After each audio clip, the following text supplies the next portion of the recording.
Boa. Pessoal, vamos lá então. Agora já está com o quórum completo. Então a gente pode prosseguir, sem medo de deixar ninguém para trás. Vamos lá. Então, boa noite oficialmente a todo mundo, tá? Bem-vindos. Nosso curso do AZ900, K-Solution. Vamos seguindo. Dá uma olhadinha no Azure, aprender como é que o bicho funciona, principais recursos. Deixa eu dar uma revisada em um conceito que nós vimos ontem, para dar uma refrescada na memória, né? Porque hoje nós vamos falar de um outro conceito que o pessoal confunde muito. Então, deixa eu dar uma revisada naquele conceito de ontem, dar uma refrescada na cabeça, e aí nós vamos falar do grupo de gerenciamento lá na frente, para não ter dúvida, né? Não ter confusão em relação ao que é um, o que é outro. Então, só para dar uma revisada, tá? Ontem nós falamos de um recurso chamado grupo de recursos. O que é o grupo de recursos? É um objeto dentro do Azure que, primariamente, função principal dele, organizar os objetos dentro do Azure, para não ficar tudo solto, não ficar tudo bagunçado. Esse é o objetivo principal. Crio um grupo de recursos e aí quando eu vou criando meus recursos, coloco dentro deste grupo. Como vantagem secundária, nós vimos que dá para dar permissão, dá para fazer toda a parte de gerenciamento de custos, então eu tenho toda a parte de gestão financeira em cima desses recursos através do grupo de gerenciamento e também tem a parte de monitoramento. Então eu consigo fazer coleta de logs, análise de desempenho, métrica e até tem aquele diagrama que eu mostrei para vocês ontem que você clica e ele mostra ali um mapa visual, um mapa gráfico do que tem dentro daquele grupo de recursos. É até bom para documentação, para que você armazene ali depois e aí tem uma consulta fácil. O que tem dentro desse grupo de recursos? Qual é o objetivo dele? Quais são os itens? Quais são os componentes daquela solução que está ali dentro? Então, esse é o objetivo do grupo de recursos, tá? O grupo de recurso não tem função prática. Ele não vai bloquear nada, não vai dar permissão a nada. É organizacional, monitoramento, permissão, gestão de custo, tá?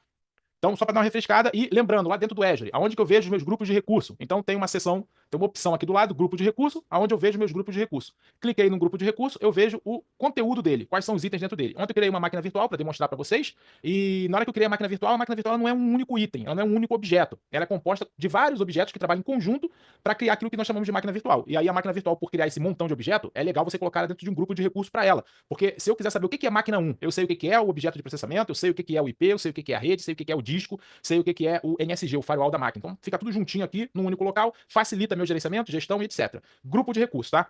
Hoje nós vamos falar de um outro cara que é o grupo de gerenciamento. Para que serve o grupo de gerenciamento? É um outro objeto cuja funcionalidade é administrativa, não é prática. Ele não vai proibir, não vai bloquear, não vai fazer nada disso em relação ao recurso em si. Qual vai ser o objetivo do grupo de recurso? O objetivo dele, o grupo de gerenciamento. O objetivo dele é que você delegue permissão e você consiga atribuir as assinaturas somente para os recursos que você quer que usem aquela assinatura. Então, imagina agora a seguinte situação, gente.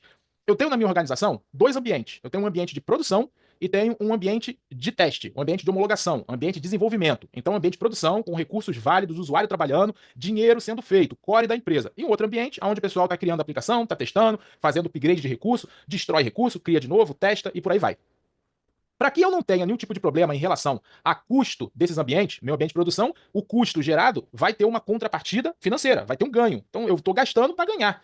Já no ambiente de homologação, eu tenho que aplicar limites. Por quê? Aquilo ali é teste. Muitas vezes eu vou implementar algo que eu vou destruir depois e aquilo não vai ter um ganho direto. Aquilo ali foi uma etapa, um teste, como é que eu vou fazer? Uma previsão, uma tentativa. Ou seja, eu tenho que limitar um pouco aquilo ali. O grupo de gerenciamento, ele serve para isso, tá? Um grupo de gerenciamento, ele serve para, primeiramente, organizar as suas assinaturas. E aí, lembrando, o que é uma assinatura? Uma fonte de custeio lá para o Azure. É um local de onde eu vou tirar dinheiro para pagar os meus recursos no Azure. E aí, o meu grupo de gerenciamento, ele vai permitir que eu coloque mais de uma assinatura dentro do Azure e consiga separar essas assinaturas e vincular certinho quem é que pode fazer o que nessas assinaturas. Então eu crio lá um grupo de gerenciamento, pego todos os administradores do ambiente de produção, coloco nesse grupo de gerenciamento e vinculo as assinaturas do ambiente de produção a esse grupo de gerenciamento.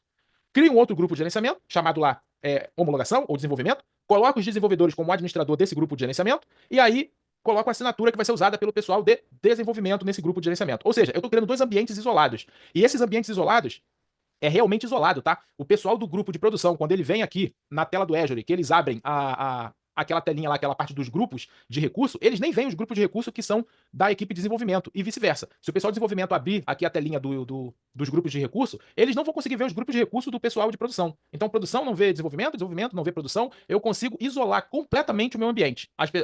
Os administradores, né? Eles só vão ver aquilo que é do ambiente deles, que eles têm acesso, que eles podem gerenciar, que eles podem trabalhar. Isso aí vai evitar muito problema. Não é só questão de custo, vai evitar que o pessoal de desenvolvimento, por exemplo, mexa numa máquina de produção, vai evitar que alguma informação do ambiente de produção seja vista ou seja seja utilizada pelo pessoal de desenvolvimento. O pessoal de produção, às vezes, pode ter algum tipo de dúvida sobre uma máquina, alguma coisa que o pessoal de desenvolvimento está trabalhando. Essa máquina não aparece para eles, então o pessoal de desenvolvimento pode criar, pode mexer, pode alterar, pode fazer o que quiser. Não vai afetar o pessoal de produção em momento algum.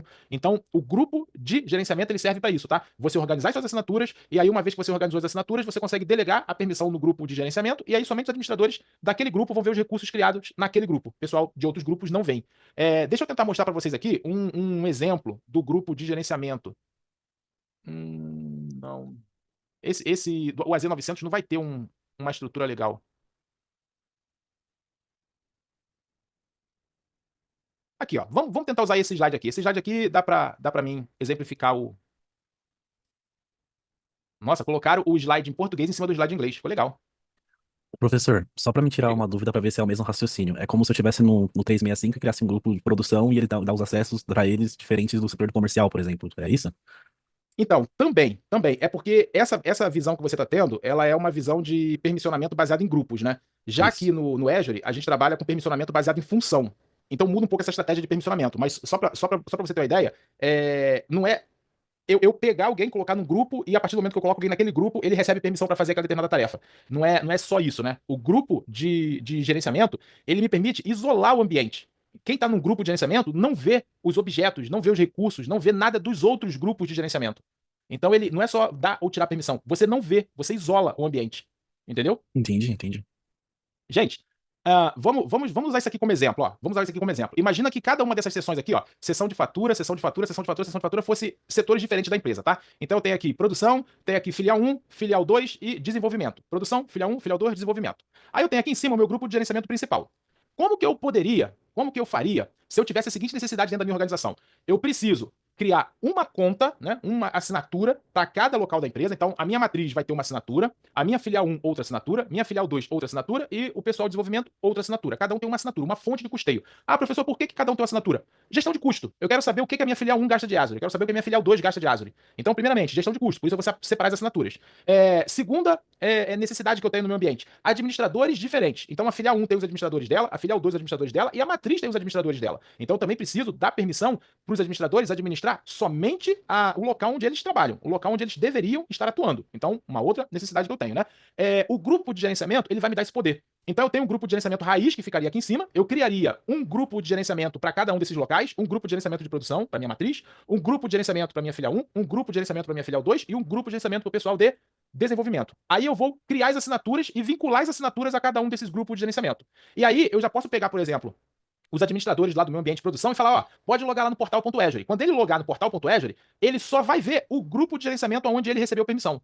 Então eu vou lá no IAM, dou permissão aqui para quem vai trabalhar nesse grupo de gerenciamento. Quando o cara loga no portal.azure, ele só vê esse grupo de gerenciamento dele, só vê essa assinatura, todos os grupos de recurso que ele criar vão ser dentro desse ambiente dele, totalmente isolado. O administrador da filial só vê o ambiente da filial. O administrador da filial 2 só vê o ambiente da filial 2. E o pessoal de desenvolvimento só vão ver o grupo de gerenciamento de desenvolvimento com a assinatura deles, vão criar todos os recursos dentro do ambiente deles. Então eu que estou aqui em cima, eu tenho visão completa. Eu vejo todo o ambiente, todos os 4 grupos, todas as 4 assinaturas, todos os recursos criados em todos os grupos de gerenciamento. Mas quem está dentro do grupo de gerenciamento só vê dali para baixo, não vê dali para cima, nem para o lado, só dali para baixo. Então ele só vai ter visão daquele ambiente onde eu dei permissão para eles. Lá na interface do Azure, como é que eu faria isso? Como é que seria esse processo? Então eu abro aqui, ó, o meu ambiente, venho em grupos de gerenciamento, é o Management Group. Grupo de segurança, não. Eu tinha os grupos de gerenciamento aqui aparente, não sei o que eu fiz com eles. Vamos lá. Grupos de gerenciamento. Eles estavam aqui no Start, mas não sei por quê. Aqui, ó. Esse aqui é um exemplo, ó. Eu tenho o meu grupo raiz, que é o grupo superior, padrão, que vem criado, né? Eu tenho uma assinatura vinculada a esse grupo. Eu posso vir aqui, ó, e criar um grupo filho. Então eu poderia vir aqui e criar o filho ou filial 1.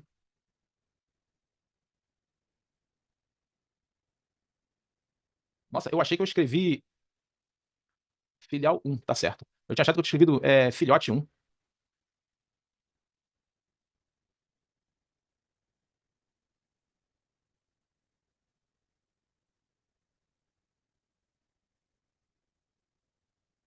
Criando ainda.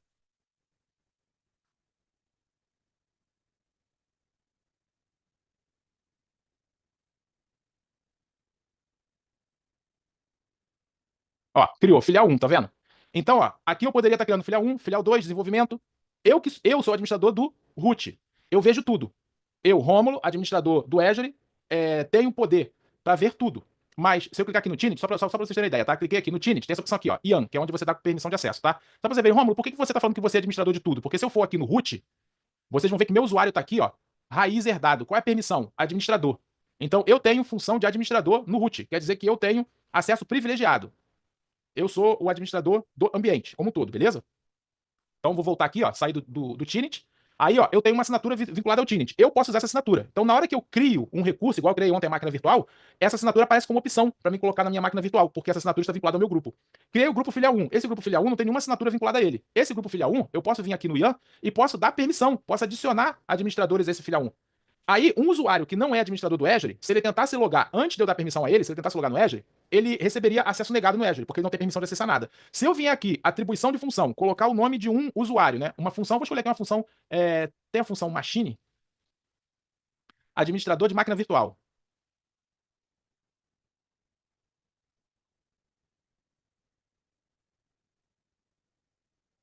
Virtual machine, local user login. Virtual machine, portal, logar, não é esse.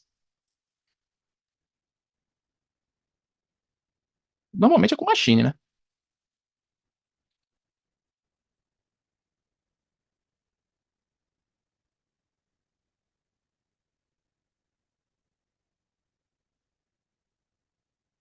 Colaborador de monitoramento, colaborador da VM, Azure Stake, Azure aí. Legal. Gente, cadê o colaborador de máquina virtual? Ah, tá aqui, colaborador de máquina virtual. Pensei que eu não ia conseguir achar ele. Colaborador de máquina virtual, gente, é o usuário que tem acesso a usar as máquinas virtuais, tá? Gerenciar máquinas virtuais. Só máquinas virtuais, tá? Mais nada. Então eu posso pegar aqui, ó, dar permissão, por exemplo, de colaborador de máquina virtual para um usuário, próximo, e escolher um usuário dentro do meu ambiente. Eu posso pegar um usuário qualquer aqui dentro do meu ambiente que eu posso usar para teste. Ó, peguei aqui o usuário, próximo. As condições, então qual vai ser a condição para ele ser, para ele ter essa permissão? Então eu posso colocar algumas regrinhas aqui, só se ele satisfizer essas regras ele vai receber a permissão. Examinar, criar, ok, o usuário vai ganhar permissão naquele determinado grupo de gerenciamento. Então, a partir do momento que a usuária Elizabeth logasse no meu ambiente, ela conseguiria ver tudo que está embaixo da filial 1. Então, se eu viesse aqui agora, adicionasse uma assinatura e vinculasse essa assinatura à filial 1, a Elizabeth, quando logasse no Azure, ela conseguiria ver a filial 1 e a assinatura que está vinculada. E se ela tentasse criar qualquer objeto aqui, ela teria lá a opção de filial 1 lá para ela criar, né? A assinatura que está na filial 1, vai poder criar o grupo de recurso, vai poder criar o recurso e vai poder trabalhar. Se eu criar uma filial 2 e colocar uma outra assinatura na filial 2, a Elizabeth consegue ver que existe a filial 2, consegue ver os grupos de recurso que estão vinculados à filial 2, máquina virtual, banco de dados, rede da filial 2, ela não vê nada. Ela só vê o que está na filial 1, que é onde ela recebeu permissão. Conseguiram entender a lógica? Sim. Sim. Só pra gente dar uma fechada, eu vou voltar aqui na máquina 1. Se nós olharmos aqui na visão geral da máquina 1, vocês vão ver o seguinte, ó. Essa máquina 1 está vinculada com a assinatura? A assinatura do Visual Studio Enterprise, que está naquele root. Se eu movesse essa máquina aqui agora para uma outra assinatura diferente da Visual Studio Enterprise, ela cairia para dentro de um grupo de gerenciamento. Somente os usuários daquele grupo de gerenciamento passariam a ver essa máquina. Ela sumiria dos outros usuários. Então é assim que a gente vincula, tá? Uma vez que você criou o grupo de gerenciamento, as assinaturas, quando você criar o recurso que você vincular naquela assinatura, automaticamente aquele recurso passa a pertencer àquele grupo de gerenciamento. Deixa eu colocar aqui. Grupo. Gente, não pode confundir o grupo de gerenciamento com o grupo de recurso, tá? O grupo de gerenciamento, como vocês virem, é para fazer essa organização focada na permissão. Delegar a alguém o poder de trabalhar dentro do Azure.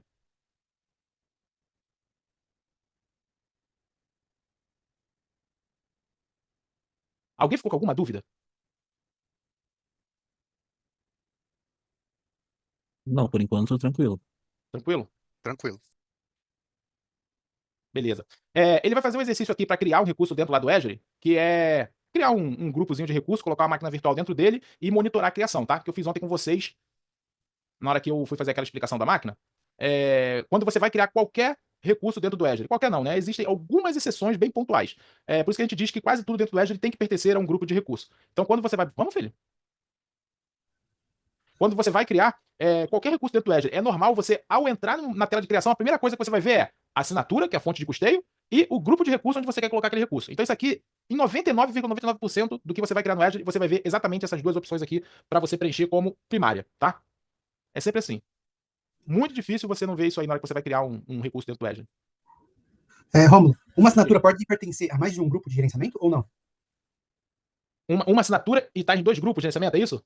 Isso, distintos. Então, vamos lá. Eu tenho que melhorar um pouquinho a tua pergunta para não ficar dúvida. Eu posso colocar uma assinatura em dois grupos? Não, não pode. Eu posso colocar uma fonte de custeio em dois grupos? Pode. Professor, agora tu conseguiu me confundir. Como assim? Me explica. Gente, o que é uma assinatura? Uma assinatura é um cartão de crédito. Concorda comigo? Uma assinatura é um cartão de crédito. Eu posso pegar e criar duas assinaturas usando o mesmo cartão de crédito? Posso. Eu posso pegar essas assinaturas e colocar em grupos de gerenciamento diferentes. Então eu teria o mesmo cartão de crédito, ou seja, a mesma fonte de custeio, mesmo aonde está saindo o dinheiro, em dois locais diferentes dentro do Azure. Isso eu posso fazer. Agora, a conta em si aqui, a assinatura em si, não. A assinatura tem que pertencer a um único grupo. O problema é o seguinte: isso é pergunta de prova. Essa pergunta foi muito boa, porque essa pergunta aí também é uma questão que eu ia falar lá na frente. Eu posso cascatear grupo de recurso? Perguntinha boa. Eu posso cascatear grupo de recurso, colocar um grupo de recurso dentro do outro? Posso ou não posso? Pode. Grupo de recurso, tá? Grupo de recurso. Acredito que sim. Pode. Todo mundo concorda que pode, não é isso? Pode. Não pode, tá, gente? Grupo de recurso é flat. Lembra que eu falei isso ontem? É um nível. Você cria o grupo de recurso e aloca os objetos dentro dele. Você não coloca um grupo de recurso dentro do outro. Você entrou aqui em grupo de recurso, todos os grupos de recursos do ambiente vão estar listados aqui, ó. Não existe subníveis. Já o grupo de gerenciamento cascateia. Tanto que eu criei o grupo filial 1 dentro do meu tenant. Então, uma assinatura pode pertencer a mais de um grupo de recurso? Não. Mas se eu tiver uma hierarquia de grupos de gerenciamento e a assinatura estiver lá embaixo, por cascateamento ela vai estar dentro de todos aqueles grupos de gerenciamento. Entenderam a ideia ou não? Mas aí vai ter uma única assinatura. Vai ser, aquela assinatura vai estar naquele grupo de gerenciamento lá embaixo. Mas aí Sim. tá um grupo de gerenciamento dentro do outro, que tá dentro do outro, que tá dentro do outro, que é uma árvore, né? Então, assim, o grupo que tá lá em cima, é bem provável que ele tenha várias assinaturas vinculadas a ele. Essas assinaturas vão estar nos grupos de nível inferior. Mas como todos aqueles grupos de gerenciamento estão dentro dele, acaba que ele passa a ter várias assinaturas disponíveis para uso, entendeu? Mas assim que você coloca tudo dentro do mesmo grupo, todo mundo consegue visualizar tudo. Se você quiser separar, você não conseguiria, né? Então, na realidade, não vai estar junto, tá? Não vai estar junto, vai estar tudo separado. Filial 1. Romulo, só uma dúvida. No caso, no grupo de gerenciamento, se eu der permissionamento lá no grupo pai, eu tenho permissão para todos. Aí eu tenho Sim, você vai ter permissão para todo mundo que tá abaixo. eu tenho que ir assinando cascateando também. Poxa, beleza, eu dei permissão para todos, mas de tais grupos ali que está dentro dessa cascata, eles não podem acessar determinado recurso. Aí eu vou afinando ali. Tá. Isso, perfeito. Você vai colocando a permissão no nível que você quer.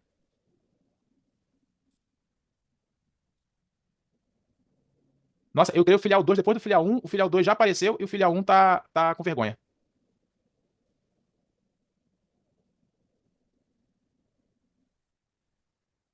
Tá aqui, ó. Eu posso entrar no filial 1 aqui e posso criar um grupo de gerenciamento aqui dentro dele, tá, gente? Eu poderia entrar aqui, ó, filial 1 e criar um grupo de gerenciamento dentro do filial 1. Filial 1 dev.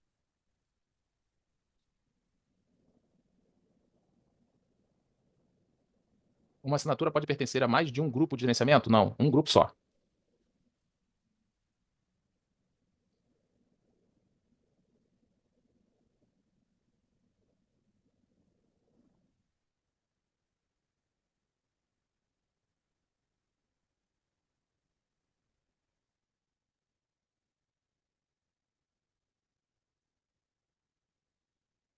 Tá lento o negócio aqui hoje, hein? E referente à assinatura, é um por pessoa, tipo, ou essa assinatura pode ter várias pessoas usando essa assinatura? Não, várias pessoas. Você coloca várias pessoas usando a assinatura. Finalmente, hein, filial 1. Aqui, gente, ó. Estão vendo? O filial 1 deve estar dentro do filial 1 e o filial 1 está dentro do tenant. Aí eu posso pegar essa minha assinatura aqui, ó. Posso mover essa assinatura para dentro do dev.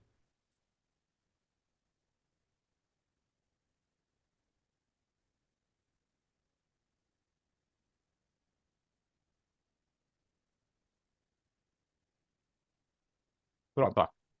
Aí o que acontece? Eu posso vir aqui no dev, entrei no dev, Ian, e aí eu dou permissão aqui para um usuário específico. Então eu vou vir aqui, ó, administrador de função. Fazer a mesma coisa que eu fiz agora há pouquinho, tá? Eu vou pegar aqui a função virtual, que é máquina virtual. Vamos?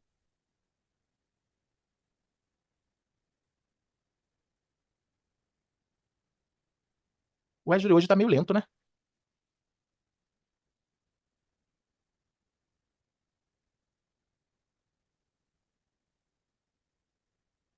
Colaborador de máquina virtual.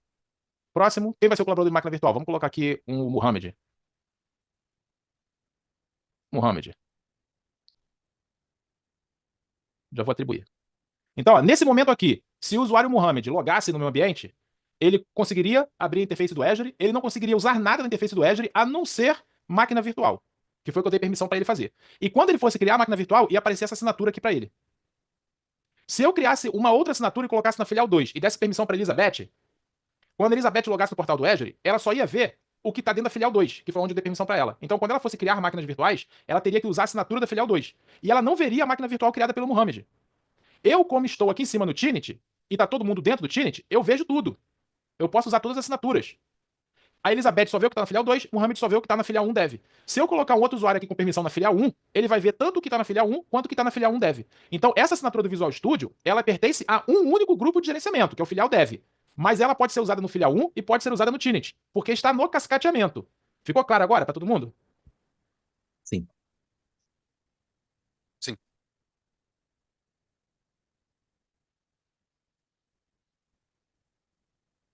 Gente, mais alguém ficou aí com dúvida? Ou ficou claro essa questão do grupo de gerenciamento? Eu tenho uma dúvida. Eu tenho a filial 1 e a filial 1 dev. E os dois se comunicam. Se eu criar, por exemplo, um filial 1 comercial, eu consigo fazer com que o filial 1 dev não veja o que tem do filial 1 comercial? Mesmo eles estando no mesmo grupo? Tá, você vai criar outro, um carinha desse aqui chamado filial 1 comercial, mas vai colocar dentro do filial 1. E eu não quero que ele veja o que o dev Não pode vê. ver. Não Ele vê. Não, é igual a situação aqui, ó. O filial 1 vê o que tem no filial 2? Não. O filial 2 vê o que tem no filial 1? Também não. Mas dentro do mesmo filial, eu consigo também fazer com que eles não vejam. Então, se você criar dentro do filial 1, você criar lá um filial comercial, o que tiver no filial comercial, o filial dev não vê. Certo. Entendi. Quem tá no filial 1 vê tanto o filial dev quanto o filial comercial. Entendi.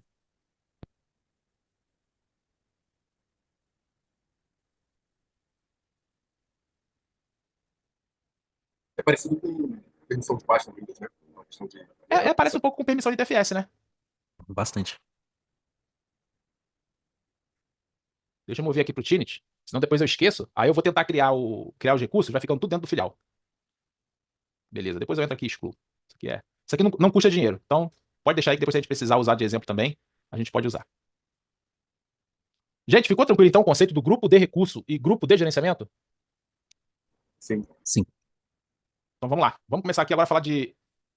A gente vai falar de várias áreas agora, tá? Computação, armazenamento, aplicativo, container. Então vamos ver um pouquinho de cada tipo de objeto dentro do Azure, tá? Então primeiro, computação e rede. O que é a computação e rede? O que é essa área dentro do Azure? Apesar de nós aqui no curso abordarmos assim, os principais recursos, só para entender a lógica, como é que funciona, só para vocês terem uma ideia, se eu clicar aqui em todos os serviços, eu tenho as categorias aqui dentro do Azure. E dentro dessa categoria tem um computação.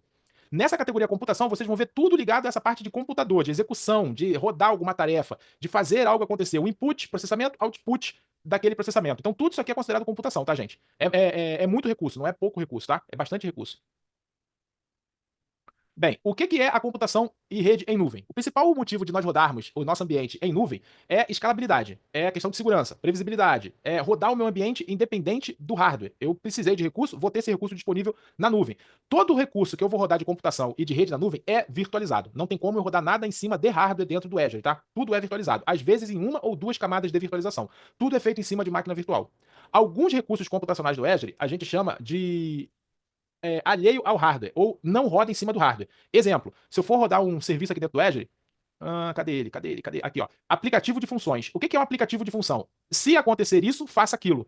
Então eu consigo criar gatilhos aqui em cima para quando determinado input de dados ocorrer, ter uma resposta para aquele input de dados. Isso aqui é bem legal quando você vai criar algumas aplicações que você precisa de resposta rápida baseada em gatilho. Em vez de você ficar criando container ou criando código, fazendo C, se isso acontecer, faça aquilo, etc. Você vem aqui e configura um gatilho, entrada e saída. E aí aquele gatilho ali, ele recebe milhões de operações por segundo. E ele processa aquilo muito rápido e entrega a resposta muito rápido. Você aqui está trabalhando no modelo SAIS para execução de tarefa. Você simplesmente entrou alguma coisa, sai uma resposta para aquele processamento que você configurou. Então é um processo de computação totalmente independente de hardware, totalmente independente de máquina. E ainda assim é considerado um recurso de computação aqui dentro do Azure, tá? Então existe a possibilidade de rodar executáveis, rodar aplicações sem servidor, rodando tudo na camada de serviço do próprio Azure. Então isso é possível fazer, tá? Eu posso também rodar aplicativos utilizando o serviço de aplicativos do Azure, o Application Service, que eu mostrei lá para vocês, né? Aquele que é a camada PAS, né? Que eu coloco lá o Java, coloco o PHP, coloco o .NET. Então eu posso rodar aplicativos a partir de um ambiente web que eu configuro aqui em cima. E se eu criar um ambiente de máquina virtual e precisar, por exemplo, que esse ambiente rode isolado da internet e queira ter acesso da minha rede local a esse ambiente de nuvem, como é que eu faço para chegar? Gente, Gateway. A gente vai falar um pouquinho mais lá na frente sobre os gateways de VPN e Express Route. O que seriam esses dois caras e para que servem esses dois caras? E por último, tudo dentro do Azure, em matéria de rede, eu posso trabalhar com visão pública, ou seja, vai ter o IP público, ou eu posso trabalhar de modo isolado, rodando apenas dentro de uma VNet e só acessíveis através de um gateway ou do Express Route. Então aí é uma escolha minha, uma estratégia minha. Se eu vou criar um recurso que vai ter visão pública ou se o meu recurso vai ser totalmente isolado, fechado e só vai acessar ele quem estiver dentro da minha rede local através de uma VPN, de um gateway de VPN. Então aqui nós vamos dar uma passeada por isso aqui para entender um pouquinho cada item desse como interage, tá? Então primeiro, serviço de computação no Azure. O que é a computação no Azure? É um recurso que vai ter basicamente capacidade de computação, vai ter como armazenar alguma informação, vai ter um limite ou uma instância de memória, rede para ter comunicação e algum tipo de SO ou algum tipo de framework SDK para rodar. No caso do serviço de aplicativo, não tem sistema operacional, né? O serviço de aplicativo. Você só escolhe o framework que é a Microsoft que coloca a brincadeira para acontecer, né? Então, basicamente, serviço computacional é isso, tá, gente? Tem um poder computacional, tem uma quantidade de memória, então dependendo do que você vai rodar, você vai precisar colocar mais ou menos memória. Vai ter ali uma fonte de armazenamento para poder guardar os dados, processar e devolver essa resposta no ambiente. Um modo de acesso, que pode ser uma rede pública ou uma rede privada, e um ambiente que vai ser entregue. E aí a Microsoft coloca alguns exemplos, né? Máquina virtual, que é bem comum. Serviço de aplicativo, que eu vou mostrar para vocês que é aquele que você só escolhe o framework que a Microsoft já monta para você, né? O container de instância. Professor, o que é o container de instância? Lembram que eu mostrei ontem, naquele slide, o software que a gente chamava de containerizador? O software onde eu rodo os containers em cima? Então, no Azure, o software que é usado para rodar os containers, ele é chamado de instância de container. Tá? Então, dentro do Azure, é aqui onde eu vou rodar os meus containers, instância de container. Aí eu tenho lá o Kubernetes, né, do Azure, AKS. Então, falei ontem também, eu vou utilizar esse carinha aqui para orquestrar os meus containers, automatizar o processo. E por último, eu vou ter a área de trabalho virtual do Azure. Muito maneiro, isso aqui é muito legal. Quando eu vi a primeira vez, eu falei, caramba, que coisa legal. Hoje, por exemplo, eu quero ali na minha empresa, dispor de 20 máquinas para uma equipe trabalhar. Quero colocar 20 máquinas com Windows, com Office, com os aplicativos corporativos, para o pessoal começar a trabalhar hoje. Um projeto de 2, 3 meses, etc. Preciso comprar 20 computadores? Não. Eu venho aqui no Azure, crio 20 áreas de trabalho virtual do Azure, coloco os aplicativos que eu preciso nessas áreas de trabalho e entrego para cada um daqueles usuários um conector RDP. Então, o pessoal, a partir de um tablet, por exemplo, de uma TV, de uma máquina Linux, de um monitor, tem um monitor da Samsung que acessa RDP direto, o monitor da Samsung não precisa de nenhum item computacional. O monitor, ele tem o próprio cliente RDP dele, então você coloca um teclado, mouse direto no monitor, abre ali a parte smart do monitor, digamos assim, configura o seu RDP, dá um OK, pronto, virou um computador. Com Windows, com Word, com Excel, com PowerPoint, com tudo que tem direito. Área de trabalho virtual do Azure. Então eu crio ambientes totalmente funcionais, com aplicativos corporativos personalizados e entrego para o usuário trabalhar via RDP. Acabou ali aquele prazo, acabou aquele tempo de serviço, 3 meses ali do projeto, simplesmente vou lá e copio, faço backup, né, dos dados que tem dentro da área de trabalho virtual e depois destruo essas máquinas. Acabou. Não tenho mais custo nenhum dali para frente com esse ambiente. Não tenho custo de hardware, não tenho passivo, não tenho nada. Então é muito maneiro isso aqui. Bem legal isso aqui. Gente, é entregue como PAS, tá? Eu não preciso criar a máquina virtual, instalar um servidor de TS, configurar, nada disso. Só chego lá e digo, eu quero tantas áreas de trabalho, carrega esse aplicativo lá para dentro, dou um OK e a Microsoft já gera para mim um ambiente. E aí tem um conectorzinho RDP, o usuário conecta, logou, instancia uma máquina para ele, uma área de trabalho para ele trabalhar. E aí só você passar aquele conectorzinho RDP para todo mundo, vida que segue.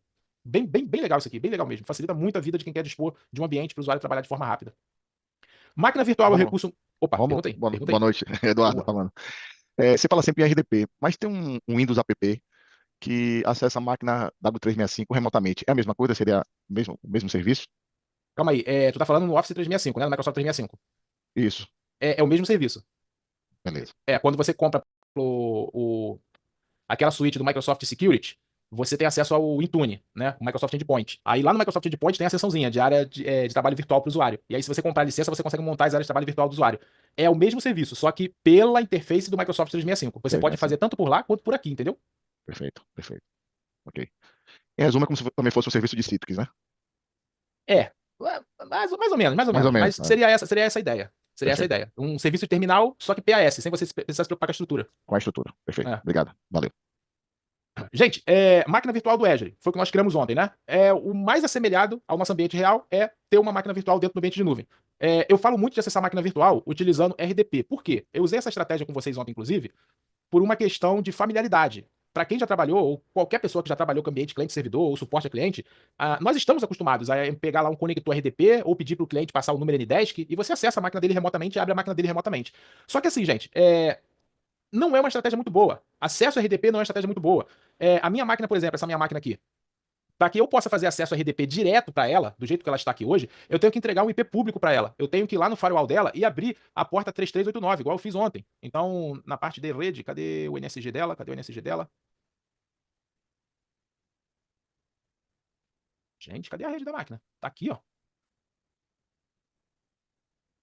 Então aqui, ó, na configuração de grupo de segurança ontem da máquina, eu fui lá, configurei para a máquina ficar com a porta 3389 ativa, então tá aberto, digamos assim, né, para a internet. Não é uma boa estratégia isso, tá? Usar um RDP com IP público e a máquina acessível via internet. Na prova de vocês, vai cair um outro modo de acesso que é chamado de Bastion. O que é o Bastion? O Bastion é uma interface web usada para acessar a máquina virtual. Então, quando eu habilito aqui o Bastion dentro do meu ambiente, a Microsoft cria um ambiente web e eu passo a acessar a minha máquina virtual utilizando o browser, o navegador. Então, eu clico aqui no meu ambiente, ele vai aqui no browser abrir uma seção web para minha máquina e a tela da minha máquina vai aparecer para mim, eu vou poder logar e vou poder trabalhar. Então, eu não tenho mais a necessidade de ter um IP público, habilitar a área de trabalho remota e liberar a porta 3389 na minha máquina virtual. Eu consigo acessar todo o meu ambiente de máquina virtual da nuvem utilizando o Bastion de forma totalmente segura. Logo no portal do Azure, entro aqui em Bastion, clico no botão conectar aqui no Bastion e automaticamente vai abrir uma interface web para mim acessar minha máquina virtual, sem ser usando o conector RDP lá na porta 3389 daquele IP público. Isso aqui vai cair em prova, tá? Usar o Bastion ao invés de usar um conector RDP ou um conector SSH para acessar a máquina. O Bastion ele vai trazer muito mais segurança. E o Bastion também vai te deixar acessar a máquina virtual mesmo quando ela estiver em modo isolado. Então, se eu não tenho IP público nenhum na máquina, ela está em modo isolado, em teoria eu só conseguiria acessar essa máquina se eu estivesse dentro da minha rede local e fizesse uma VPN para dentro da minha nuvem. O Bastion vai te permitir acessar essa máquina virtual sem necessidade de você ter esse IP público e sem necessidade de você ter aquela conectividade de rede por dentro da VPN. Você, pela interface do Azure, vai fazer o acesso. Ficou claro aí essa questão do Bastion? Ficou tranquilo esse conceito? Sim, mas eu só tenho uma Ele é dúvida. mais em conta. Perdão. No caso, eu sempre vou ter que entrar no ambiente Azure para poder acessar a minha máquina via Isso. web. Ou eu vou ter um enderecinho ali, por exemplo, Não. um usuário comum, poxa, para ter um enderecinho para aquele cara, ele vai acessar aquele cara, ele faz o login ali e entra. Não. acontece. O Bastion, ele é muito bom para função administrativa, tá? Ah, tá. Função administrativa. Você tem que logar no portal do Azure, entrar na máquina, clicar aqui no Bastion para você poder clicar no botão de conexão do Bastion. E aí, pela interface web, você entra na máquina virtual, entendeu? Entendi. Eu estava entendendo que era, inclusive, a nível usuário também. Aí eu Não, a né? nível de usuário você vai ter que, lá na sua rede local, você vai ter que habilitar lá o RDP da máquina, entregar o RDP dentro entendi. da rede privada e pelo gateway o usuário acessar a máquina virtual usando RDP. Entendi. Entendi. Isso aqui seria mais pra uma função administrativa mesmo, tá? Gente, conectar usando o RDP não tem custo.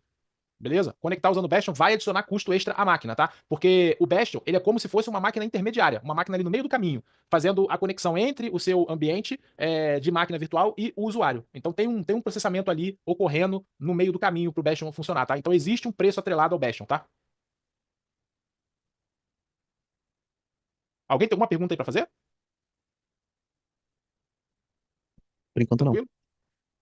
O conjunto de dimensionamento de VM. O que é o conjunto de dimensionamento de VM, gente? Scale Set. Então vocês vão escutar muito falar. VMSS, né? Virtual Machine Scale Set. Basicamente, o que é o conjunto de dimensionamento? É a capacidade de você entregar mais serviço a partir de um ambiente já pré-existente no seu Azure. Então eu tenho lá um serviço web, tenho uma máquina virtual, e aí tem algum tipo de demanda, gargalo, e eu preciso aumentar a capacidade de entrega. Eu vou utilizar o dimensionamento para fazer esse aumento de capacidade. E aí tem duas maneiras de fazer isso, né? Duas estratégias. O dimensionamento vertical, que é quando você pega a máquina e muda a família dela, e aí você vai aumentar a entrega de serviço simplesmente porque você colocou mais processamento, mais memória, mais rede naquela máquina, e o dimensionamento horizontal, que é quando você coloca mais nós naquela funcionalidade. E aí você divide a carga por mais máquinas. Logo você entrega porque você tem mais máquinas trabalhando para aquele serviço para aquele serviço funcionar. Então, vertical, você aumenta a máquina em si. Horizontal, você adiciona mais nós ao seu ambiente para que aquele serviço fique com maior capacidade de entrega.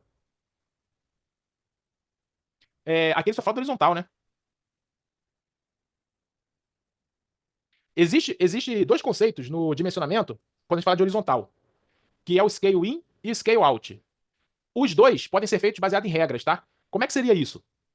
Eu crio um scale set e aí eu vou lá no scale set e coloco um gatilho. Quando as minhas máquinas virtuais tiverem uma média de processamento acima de 70% por 5 minutos, adicione mais um nó.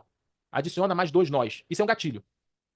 Então, eu tenho lá duas máquinas funcionando, chegou a 70%, manteve aquele processamento acima de 70%. Por 5 minutos, o VMSS cria mais um nó, ou mais 2 nós, ou mais 3 nós, dependendo do que você escolhe, e coloca naquele ambiente para rodar. Então, aquelas duas máquinas que estavam com 70%, elas vão baixar o processamento delas e vai ficar ali por volta de 50%. Então agora você tinha duas máquinas a 70%, você passa a ter, por exemplo, 4 máquinas funcionando a 50%.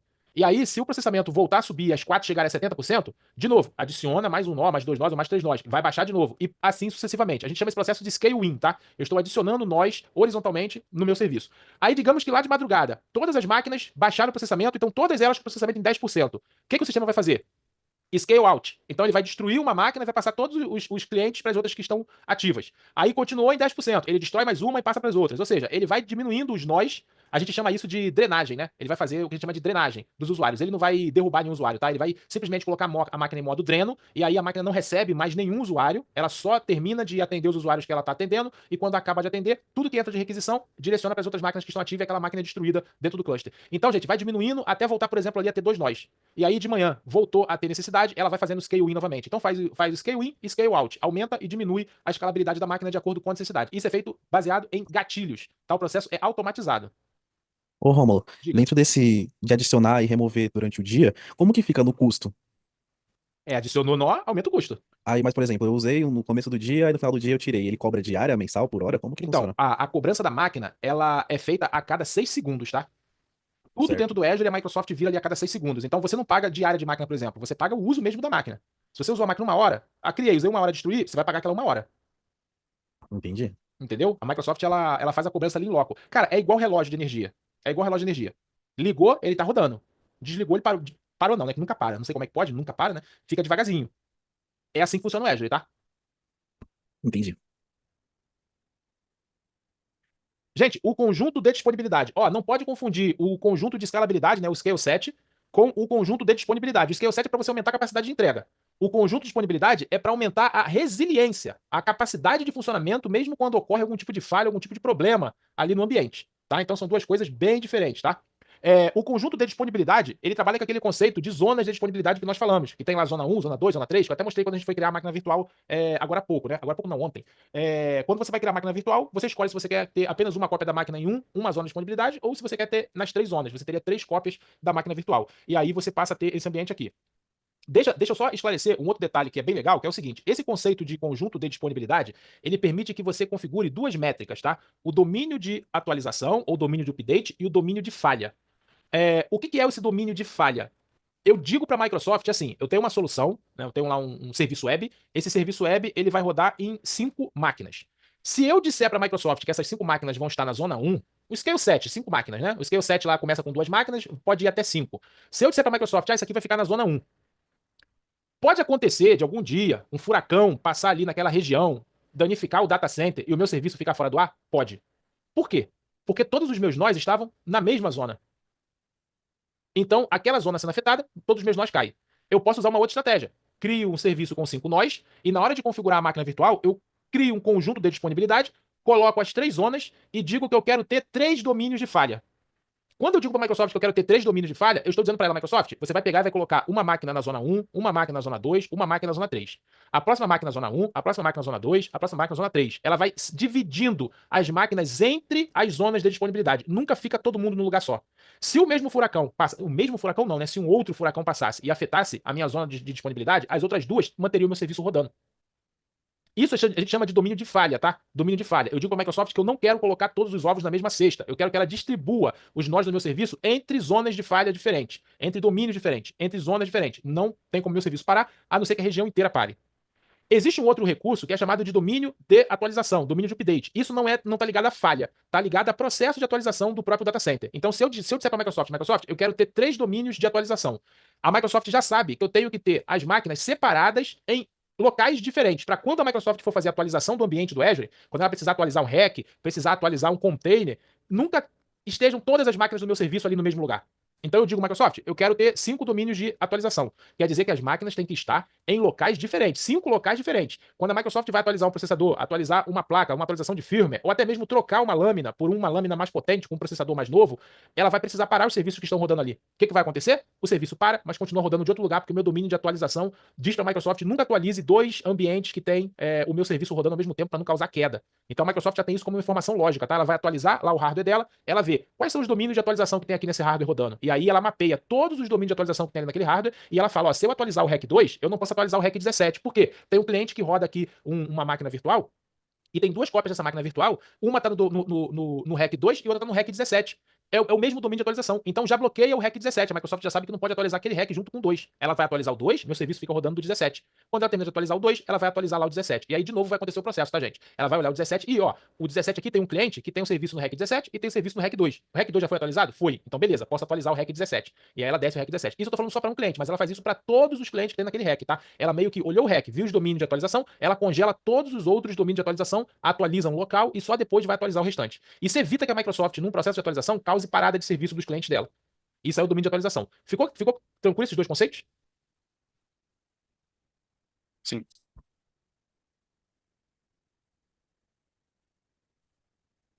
Deixa eu...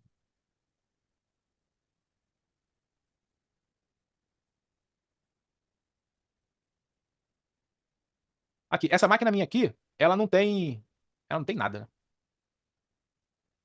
A máquina é muito pobre, essa máquina minha, nossa senhora. É muito humilde. Aqui, gente, ó, quando eu entro para criar a máquina, ó, eu consigo colocar aqui, ó, a zona de disponibilidade, que foi aquele recurso que eu mostrei para vocês, né? Zona 1, zona 2, zona 3. Opa. Zona 1, zona 2, zona 3, né? Então eu crio a máquina 3 cópias, ó. O custo dela aumentou bastante, né? Em vez de utilizar a zona de disponibilidade, eu posso usar o conjunto de dimensionamento. O conjunto de dimensionamento é o scale set. Então aí eu vou ter que configurar depois o meu scale, colocar ele para rodar. Eu tenho que... Aqui, ó.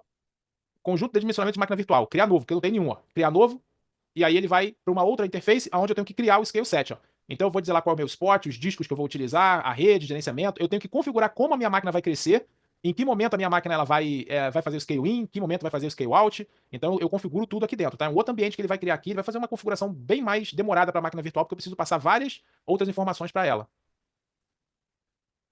E além do conjunto de dimensionamento, tem um conjunto de disponibilidade. O conjunto de disponibilidade também não tenho nenhum, ó. Vou ter que clicar em criar. E aí a máquina vai perguntar quantos domínios de falha você quer para o seu ambiente? Quantos domínios de atualização você quer para o seu ambiente? Gente, quantos domínios de falha eu consigo colocar no meu ambiente? 3 domínios de falha. Pô, mas por que 3 domínios de falha? Lembra das zonas? Lembra das zonas? Eu quero uma única zona. Opa. Quero duas ou quero três? Quantos domínios de atualização? Ah, o domínio de atualização, ó, 25. Ih, só deu 20. São 25 domínios de atualização máximo que a gente pode fazer. É porque eu sou pobre. Mas o máximo que a Microsoft suporta é 25 domínios de atualização, dependendo do data center. Entenderam a ideia? Aqui você consegue configurar isso. Quantos domínios de falha? Se eu colocar 3, quer dizer o quê? Nunca pode ter 3 máquinas. Se o meu ambiente fosse, por exemplo, um ambiente de 3 máquinas, nunca essas 3 máquinas podem estar no mesmo lugar. Sempre lugares diferentes. Domínio de atualização, 20 locais, digamos assim, né? Eu faço um scale set lá com 20 máquinas. 20 locais diferentes. As máquinas nunca vão estar duas no mesmo lugar. Espalhadas nas 3 zonas, 20 locais diferentes. Conseguiram entender a lógica disso aqui? Sim, tranquilo. Eu tô entendendo porque ele só me deu 20. O certo é 25. A documentação é 25. Também a máquina mais pobre que tem no Azure. Na prova de vocês, vai cair muito pouca pergunta a respeito dessa configuração específica, tá? Mas o conceito cai. Qual a diferença de um domínio de update para um domínio de falha, por exemplo? Em que situação? A Microsoft vai atualizar os RECs. O que se aplica nesse caso? Domínio de falha ou domínio de atualização? E aí você dizer, não, domínio de atualização. Ah, houve uma enchente, um blackout. O que se aplica em matéria de segurança para minha máquina? No domínio de atualização ou domínio de falha? Ah, o domínio de falha. Isso aí a Microsoft pergunta, tá?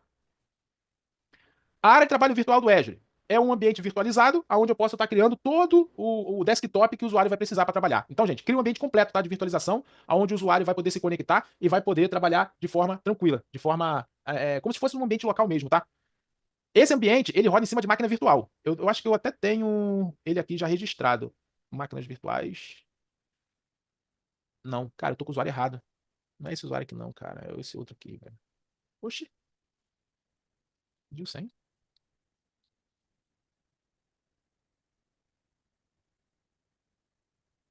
Legal, não sei minha senha.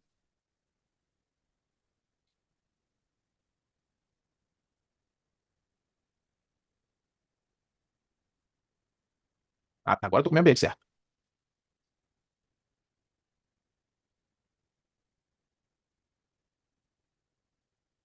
Aqui, ó. Área de trabalho virtual do Azure. Então, é esse recurso aqui, tá? Você cria uma área de trabalho virtual aqui, você cria o seu pool de host. Tem dois tipos de host, host compartilhado e host exclusivo. Host exclusivo quer dizer que aquela máquina vai ficar apenas para aquele usuário. Host compartilhado, vários usuários acessando a mesma máquina. Questão de custo e desempenho, né? Então, você cria lá os seus hosts, configura os grupos de aplicativos que vão ser utilizados. Se você tiver hosts com configurações diferentes, você cria o workspace. Então, cada workspace vai ter host com configurações específicas. Faz toda a parte de vinculação de aplicativo. Então, você publica o aplicativo e ele faz a instalação do aplicativo lá na máquina, baseado no workspace do usuário. Você consegue fazer o scale das máquinas, principalmente quando a máquina é compartilhada. Você faz scale delas para poder entregar um desempenho melhor quando a quantidade de usuários começar a afetar o desempenho da máquina. Monitora os usuários que estão usando o seu ambiente e personaliza o modelo que vai ser usado para gerar as imagens para os usuários. Então, gente, área de trabalho virtual do Azure. Você trabalha com serviço. É máquina virtual, ambiente de TS, a grosso modo dizendo, ou Citrix, né, a grosso modo dizendo, mas você trabalha com o nível aqui de plataforma, você trabalha com o nível de serviço. Você não mexe na máquina, você não vai ficar criando máquina, configurando rede, configurando scale set, você não faz nada disso. Você simplesmente diz aqui as minhas aplicações, o que eu quero que seja instalada, qual usuário conectar onde, dá um ok e o ambiente vai ser criado e vai ser colocado para funcionar para você. Isso, eu gosto muito desse recurso aqui como recurso para máquinas temporárias, tá? Máquina temporária. Projeto, algum tipo de desenvolvimento, para fazer demonstração. Máquina para o usuário trabalhar o dia todo, 365 dias no ano. Eu já tenho que parar para pensar em relação a custo, porque pode ser que o custo não seja tão interessante.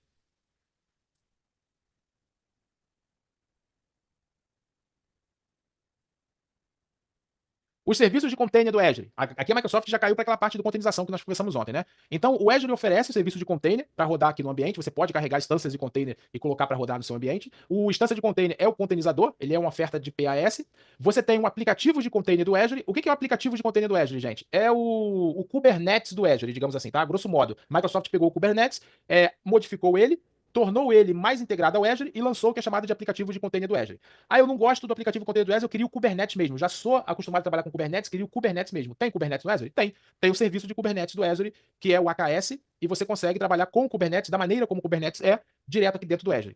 Então, os dois aqui de baixo é para você fazer a gestão, né? E esse carinha aqui de cima é para você rodar o container. Existe um quarto cara aqui, que eu não sei porque a Microsoft não fala, nem no AZ900, nem no 104 ela fala, que é o Azure Registry.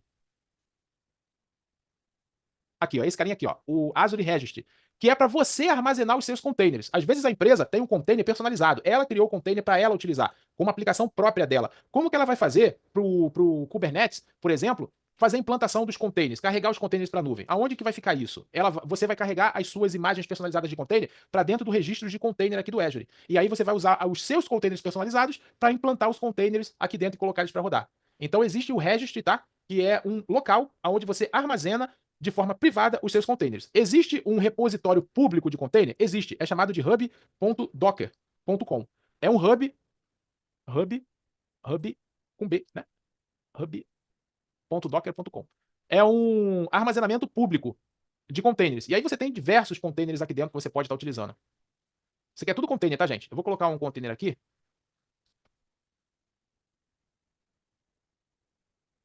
Não, isso aqui não. Vou colocar web mais rápido. Não veio nenhum pequeno.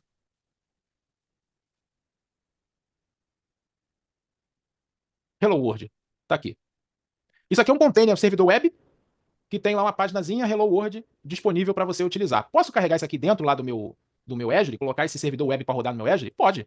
A gente pode vir aqui, ó, instâncias de container, criar uma nova instância de container. Vou colocar aqui dentro do aula 1, nome do container. Meu primeiro... Não pode ter espaço, não. Primeiro container.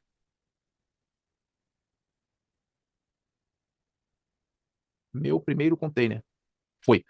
Leste Estados Unidos, zona de disponibilidade. Não precisa, a gente vai fazer um testezinho aqui rápido, né? SKU Standard, você pode colocar SKU Standard ou o confidencial, tá? O tipo do container que você quer. Vou colocar Standard, né? Padrão.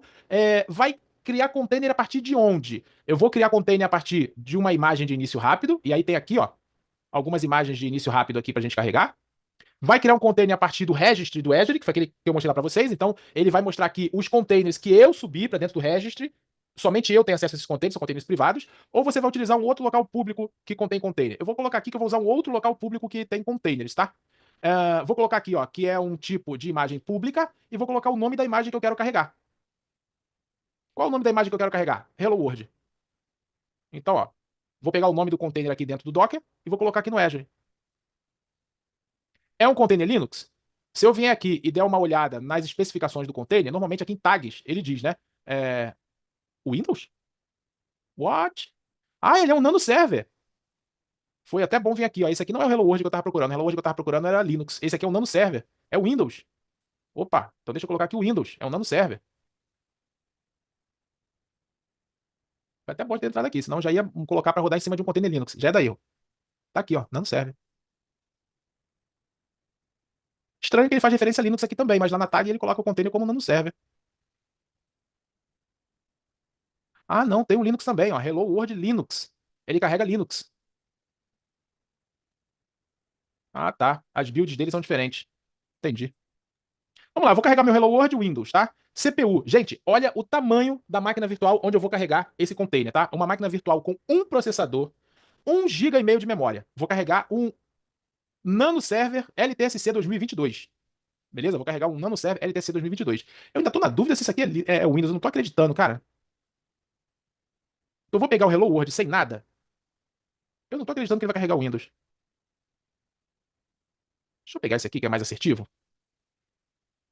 pra não ter surpresa.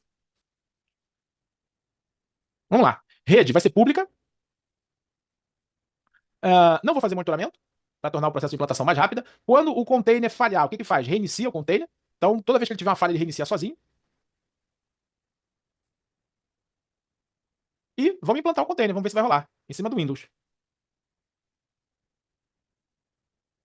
Uma máquina com um processador, 1,5 GB de memória, hein?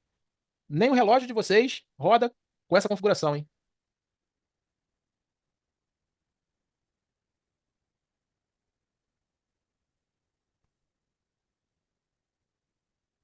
Já deu erro. Conflict. Não deixou eu baixar. Ai, ai. Vamos tentar com o Hello World mesmo. Deixou eu baixar daqui do instanciando no Windows, não.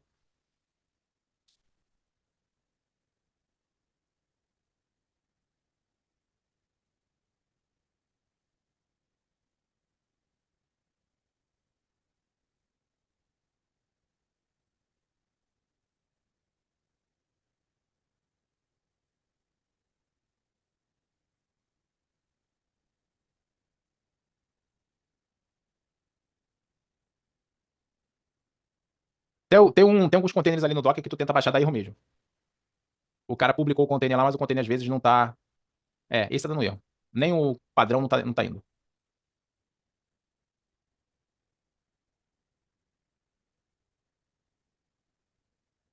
Deixa eu tentar pegar um outro Hello World. Cara, a gente escolhia um Hello World, vinha um Hello World aqui de cara. Inclusive que era pequenininho.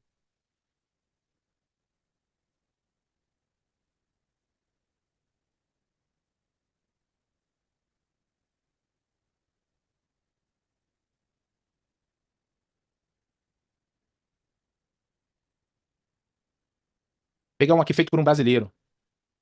Com certeza vai funcionar. Linux.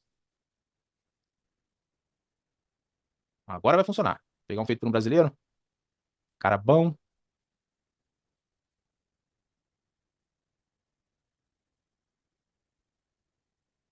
Linux. Aí não. Monitoramento.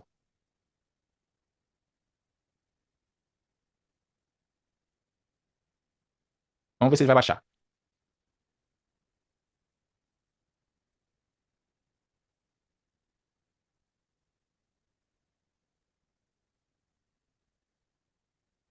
Não tá baixando de jeito nenhum.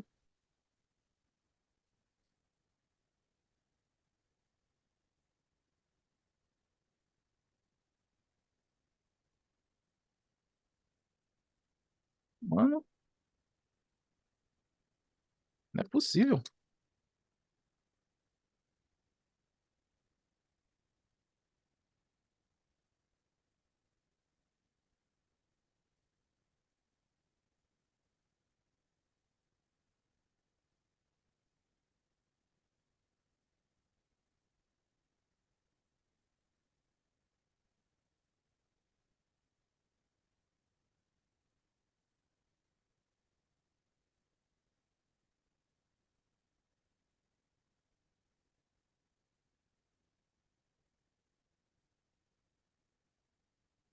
Gente, tá com problema lá no Docker. Não tá indo, não. Ele não tá conseguindo baixar nenhuma imagem lá do Docker. Vou tentar criar um containerzinho usando uma imagem padrão aqui da Microsoft, só para vocês verem.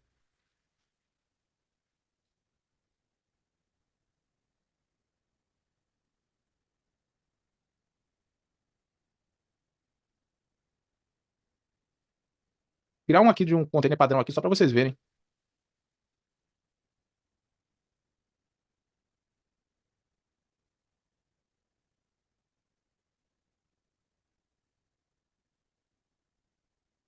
Eu queria pegar uma imagem do Docker, mas não tá rolando.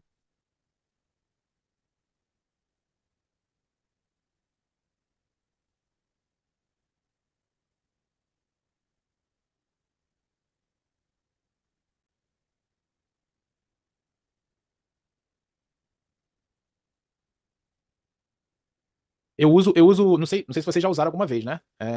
O programa chamado The Donkey. Existe uma versão dele aberta que é chamada de Emule. E eu uso esse carinha aqui, ó, para fazer download. Download de música, filme, essas coisas, né? E aí é um Dockerzinho, né? Que roda ali na máquina, como se fosse um serviço, né? Ele tem uma interface web e aí você coloca lá o hash para ele fazer download, ele faz download do conteúdo e salva no HD da máquina. Eu uso desse carinha aqui, do Remesh. Por isso que eu vim aqui nele. Sempre funcionou. É uma versão até antiga, 5 anos atrás, tem uns que são mais novos, mas sempre funcionou esse Remesh. Agora tá dando erro aqui pra fazer download, não entendi. Ó, o da Microsoft ele criou.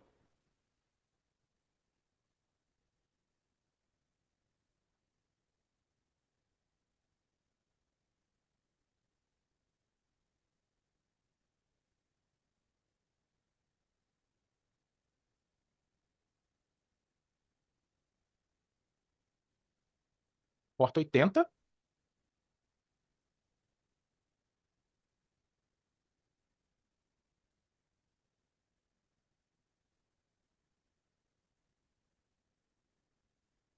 Aí, ó. Container rodando, tá? Então, ó, coloquei um servidorzinho web aqui pra rodar, ó. Porta 80, tá? Porta 80. Não seguro. Se vocês quiserem testar aí no navegador de vocês aí, ó. E, gente, só pra constar, hein?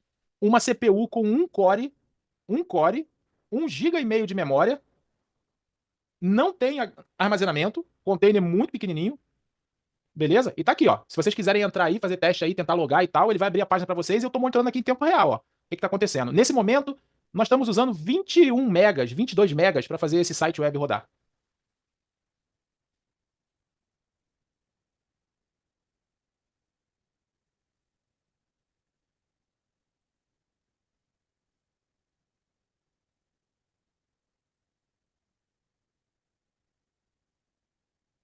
Testaram aí?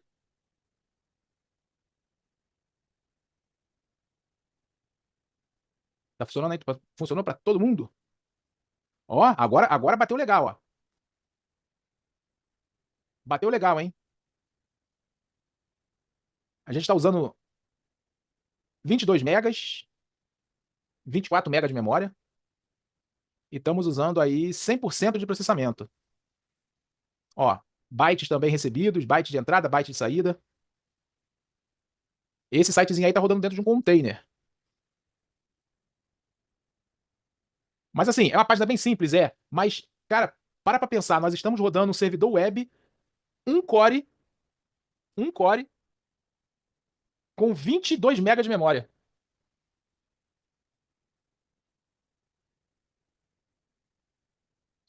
É muito pouco recurso, né? Para rodar um servidor web.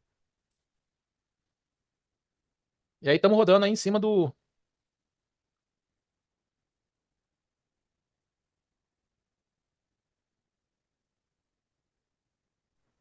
Eu sou um pouco leigo nessa parte, queria tirar uma dúvida. Isso substitui, no caso, por exemplo, a local web, serviço de hospedagem no site?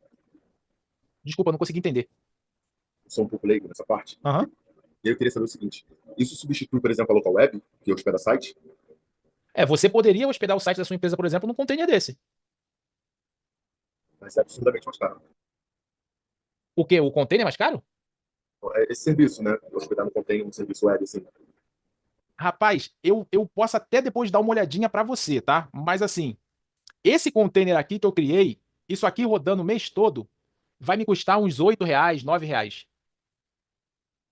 Eu posso até dar uma olhadinha lá nos meus containers para te dar, mas assim, tu gasta mais com pão na padaria durante 3 ou 4 dias do que o container rodando o mês inteiro.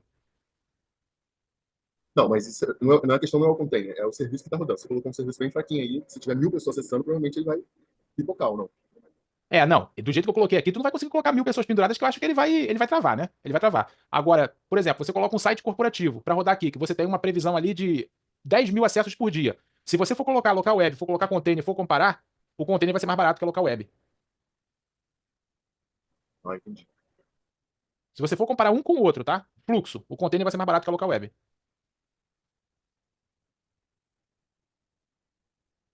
Gente, eu rodo aplicativo, né? Eu não rodo em container. Eu rodo aplicativo, dois sites, né? Usando aplicativo WordPress. Aí eu rodo uma parte da minha aplicação no Application Service e outra parte da aplicação no serviço do MySQL. Os dois são PAS, tá? E assim, os dois sites me custam R$300 por mês. Com banco de dados, com motor, com tudo. Com IP público, certificado, tudo incluído, tá? Tudo incluído. IP público, certificado, IP estático, né? Tudo incluído no site. R$300, os dois.